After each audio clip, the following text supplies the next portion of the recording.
வாழ்க வளமுடன் சார். எங்க மாப்பிள்ள 1 2 3 சொல்லுங்க. எதுக்கு சார்? நீங்க சொல்லுங்க, ஒரு ஆச்சரியம் காத்துருக்கு. 1 2 3. அதான் பஞ்ச் பாலா.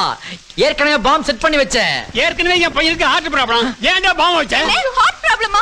அம்மா என் வாழ்க்கை அதெல்லாம் ஒண்ணு இல்ல. வாடா, இனிமே நிறைய பாம் அடிக்க எஸ்கேப் ஆயிக்கலாம். எந்திரிச்சிடுவான். அடபட வந்த இடத்துல ஏதாவது ஏடா கூடமா ஏதாவது இன்னும் பண்ணிட்டு. கொஞ்சம் அதிகமாயிடுச்சுடா. எனக்கே கொஞ்சம் தலை சுத்துதுடா. Hi Venu, what a surprise. ஆமாங்க, எனக்கும் சர்ப்ரைஸ் தான். டேய் அட போலாமா? அதான் இப்ப நம்ம ரெண்டு பேரும் ஃப்ரெண்ட்ஸ் இல்ல. வா டாடி கிட்ட இன்ட்ரோ듀ce பண்ணி வைக்கிறேன். டாடி. டாடி, வேணு என்னோட friend. Hello gentleman. Sir, I am Bala, இவரோட பெஸ்ட் ஃப்ரெண்ட். சார், நீங்க தான் அந்த பத்திரிக்கையோட எடிட்டராமே. ஆமா. சார், என்னோட ஃபியூச்சர் விஷயமா உங்ககிட்ட 1 நிமிட் பேசலாமா? why not? Yeah please excuse me. Yeah please இது வந்துறமா. சார், எல்லாரும் என்ன பஞ்ச் பாலான்னு கூப்பிடுவாங்க. அதான் சொன்னீங்களே.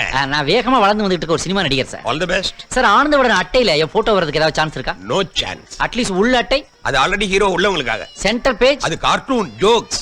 பின் அட்டை. அது விளம்பரதாரர் ஆடுக்காக. ஓ சார், சார் ஒரு நிமிஷம். எப்படியாவது ஆனந்தவுடனுக்கு எனக்கும் நான் ஒரு தொடர்பை ஏற்படுத்திக் கொள்ள விரும்புறேன். அதுக்கு நான் என்ன சார் பண்ணணும்? Very simple. Yeah. 6 ரூபாய் கொடுத்து ஆனந்தவுடன் வாங்கிடுங்க. தொடர்பு. அசிங்கமா போச்சே. ஆனா விடமாட்டான் இதை இந்த பஞ்ச் பாலா. கூடிய சீக்கிரம் 6 கோடி மக்களும் என் திறமையை ஒத்துக்க போறாங்க. அன்னைக்கு இவங்களை கூப்பிட்டு என்ன முன்னட்டையில போட்டோவா போடுவாங்க. அன்னைக்கு ஏற போகுது இவங்க சர்க்குலேஷன். அதுக்கு பேர் தான் தன்னம்பிக்கை. வந்து காட்டுறேன் பாருங்க, எப்படி வர்றான் பாருங்க. சார், அவரை மாதிரியே இருக்கீங்களே. அவர் ஆனந்தவிடன், நீங்க? நான் ஜூனியர் விடன்.